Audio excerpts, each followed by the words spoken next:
Next जो properties है हमारा वो प्रॉपर्टीज़ ऑफ डिवीज़न है। Division in a whole number is not closed,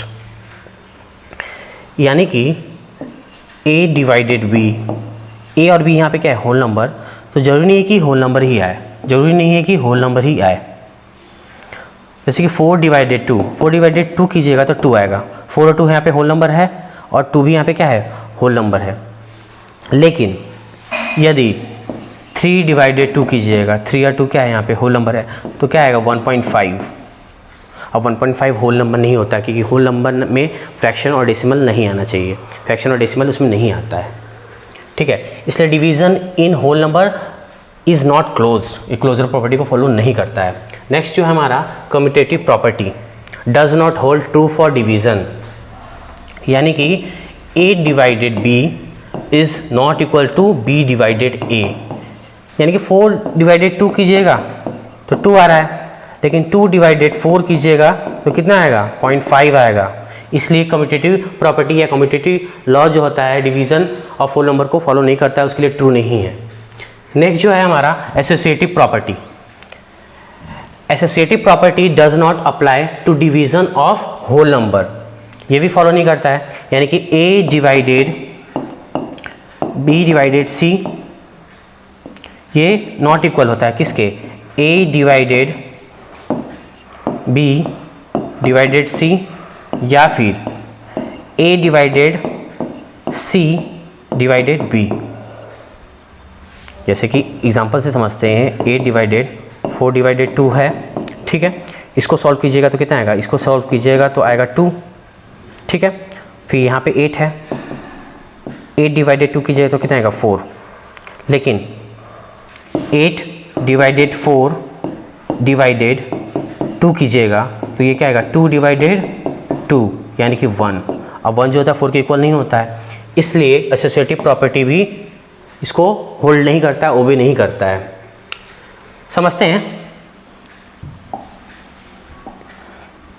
next जो है ए डिवाइडेड ए, ए डिवाइडेड ए का मतलब ए और ए ये जो दोनों है एक्सेप्ट 0 है, यानी कि 0 को छोड़ करके, एक्सेप्ट 0, 0 को छोड़ करके बाकी कोई भी होल नंबर हो सकता है ए और ए, ठीक है, दोनों ए ही है, ठीक है। तो यहाँ पे इसलिए लिखा गया है एक्सेप्ट 0, यानी कि ए 0 को छोड़ कर सारे होल नंबर हो सकते हैं और उसी नंबर को उसी नंबर से डिवाइड करेंगे तो क्या आएगा 1 आएगा। जैसे कि 2 डिवाइडेड 2 कीजिएगा तो क्या आएगा 1 आएगा, उसी तरह 3 डिवाइडेड 3 कीजिएगा तो भी 1 आएगा, 1 डिवाइडेड 1 कीजिएगा तो भी 1 आएगा, ठीक है। यानी कि 0 के अलावा कोई भी नंबर हो और उसी नंबर को उसी नंबर से डिवाइड किया जाए तो आंसर जो होगा हमेशा हमारा क्या आएगा 1 आएगा।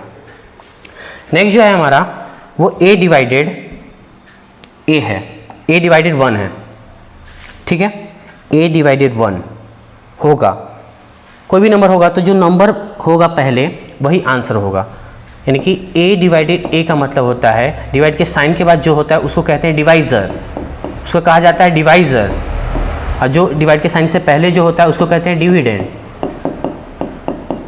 डिविडेंड, और जो आंसर आता है वो हमारा क्वेश्चन कहलाता है। इसके आगे नेक्स्ट में हम लोग देखेंगे इसे डिविडेंड, डिवाइज़र, क्वोशिएंट और रिमाइंडर क्या है। तो यदि कोई नंबर है, कोई होल नंबर है और उसको 1 से डिवाइड किया जाए तो वो जो होल नंबर होता है वही आंसर होता है, ठीक है। जैसे 2 डिवाइडेड 1 है तो आंसर क्या आएगा 2 आएगा, 1 डिवाइडेड 1 है तो आंसर क्या आएगा 1 आएगा। उसी तरह यानी कि जो भी नंबर होगा उसको उससे डिवाइड करेंगे तो वो नंबर खुद आएगा। उसी तरह 0 अगर डिवाइडेड 1 है तो अभी आंसर क्या आएगा 0 ही आएगा, यानी कि जो डिविडेंड होगा वही आंसर आता है, ठीक है, यदि उसको 1 से डिवाइड किया जाए। नेक्स्ट जो है हमारा, यदि a को 0 से डिवाइड किया जाए तो नॉट डिफाइंड होता है कौन, लेकिन a जो है वो 0 के अलावा कुछ और नंबर होना चाहिए, ठीक है। 0 के अलावा कोई नंबर है, जैसे कि 1 डिवाइडेड 0 है तो ये कौन सा होगा, ये अनडिफाइंड होगा, नॉट डिफाइंड होगा, ठीक है। a जो है 0 के अलावा कोई भी होल नंबर हो, यदि उसको 0 से डिवाइड किया जाए तो हमेशा हमारा जो आंसर होगा वो क्या होगा, नॉट डिफाइंड होगा या अनडिफाइंड होगा। जैसे कि 2 डिवाइडेड 0 कीजिएगा तो क्या आएगा, ये भी अनडिफाइंड होगा, है ना। नेक्स्ट है 0 डिवाइडेड 0 अनडिफाइंड होता है, यानी कि 0/0 आ जाए, है ना, या 0/0, किसी भी तरीके से लिख सकते हैं इसको। तो ये हमारा क्या होता है, ये अनडिफाइंड का केस होता है, ये हमारा अनडिफाइंड का केस होता है।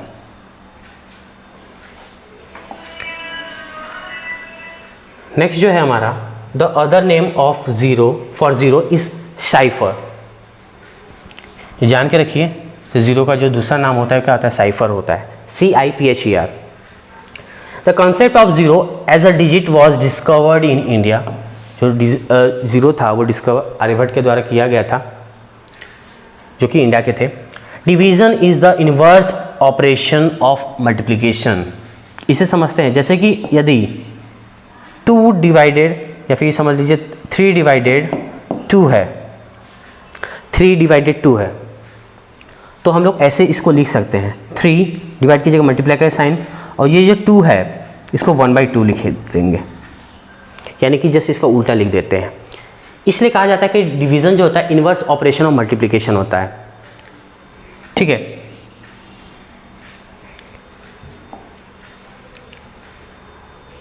नेक्स्ट जो पॉइंट है हमारा, डिवीज़न एल्गोरिदम, या फिर उसका दूसरा नाम है यूक्लिडियन एल्गोरिदम।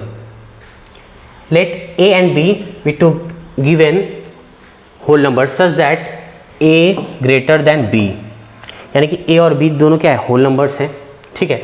और A जो है B से बड़ा है, A जो है B से बड़ा है। On dividing A by B, यदि A डिवाइडेड B है, ठीक है, या फिर सिंपली कह सकते हैं B को, A को B से डिवाइड किया जा रहा है। Let Q be the quotient, Q जो है वो कोशेंट है और R जो है वो रिमाइंडर है, ऐसा मान लिया गया। देन फिर A यहाँ पे क्या था, डिविडेंट है, B क्या है, डिवाइजर है, Q क्या है, कोशेंट है, और R क्या है, रिमाइंडर है। तो हम ऐसा कह सकते हैं, ठीक है, हम ऐसा कह सकते हैं कि जो रिमाइंडर है यहाँ पे ऐसे साइन होगा, यानी कि ज़ीरो, जो रिमाइंडर जो है वो 0 के इक्वल भी हो सकता है या 0 से बड़ा हो सकता है, लेकिन रिमाइंडर जो है वो डिवाइजर है उससे छोटा होगा, ठीक है। यहाँ पे ये भी साइन होगा लेस देन और इक्वल टू का, ठीक है। तो ये बात आपको समझ में आई, इससे रिमाइंडर जो होगा वो या फिर 0 होगा या फिर 0 से बड़ा होगा। और एक बात और सीखने को आप लोग को मिली कि रिमाइंडर जो होगा हमेशा डिवाइजर से क्या होगा, छोटा होगा, ये इंपॉर्टेंट है, ठीक है। और ये वाला point, this result is known as division algorithm. इस वाले रिजल्ट को क्या कहा जाता है, इस वाले रिजल्ट को डिवीजन एल्गोरिदम कहा जाता है। और ये वाला जो फॉर्मूला है यही डिवीजन में यूज़ किया जाएगा, dividend equals to divisor into quotient plus remainder. इससे रिलेटेड कुछ क्वेश्चंस भी बना लेते हैं ताकि आप लोग को ये दिमाग में रहेगा फॉर्मूला। यहाँ पे ये वाला साइन है, जैसे एग्जांपल लेते हैं, जैसे कि 8/2 कर लेते हैं, ठीक है, 8/2 कर लेते हैं। तो 8 जो है वो डिविडेंड है, डिविडेंड हमेशा अंदर आएगा, और ये डिवीजन के साइन के बाद जो होता है वो हमारा क्या होता है, डिवाइजर, यानी कि 2 यहाँ पे होगा, यानी कि 4 टाइम में आएगा, है ना। तो 8 - 0, तो इस वाले को क्या कहते हैं, इस वाले को कहते हैं कोशेंट। ये कोशेंट होता है। 0 हमारा क्या है, रिमाइंडर, इसलिए कहा गया था जो रिमाइंडर है वो 0 के इक्वल हो सकता है या फिर 0 से बड़ा हो सकता है। इसमें 0 के इक्वल आ गया, ये हमारा रिमाइंडर हुआ, ये जो हुआ हमारा डिवाइज़र हुआ, और ये जो हुआ हमारा क्या हुआ, डिविडेंड हुआ। चेक कर लेते हैं ये फॉर्मूला इसके लिए है कि नहीं, यानी कि डिविडेंड कितना था 8, डिवाइज़र कितना था 2, कोशेंट कितना आया था 4, और रिमाइंडर कितना था 0। 2 4 8, 8 + 0 यानी कि 8 जो है ये इस 8 के इक्वल है, यानी कि वेरीफाई करने के लिए ये वाला फॉर्मूला को यूज़ किया जा सकता है। से वेरीफाई कीजिए डिवीज़न को, तो इस वाले फॉर्मूला से हम लोग वेरीफाई कर सकते हैं, ठीक है। कभी कभी क्या होता है, dividend equals to divisor into quotient लिखा जाता है, तो वहाँ पे जो रिमाइंडर जो होता है वो 0 होता है, तो हम ऐसे भी कर सकते हैं dividend equals to divisor into quotient.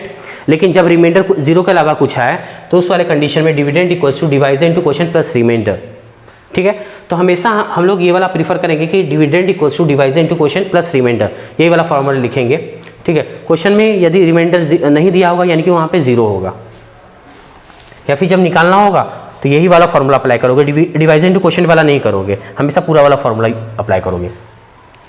तो नेक्स्ट टॉपिक हम नेक्स्ट वीडियो में देखते हैं।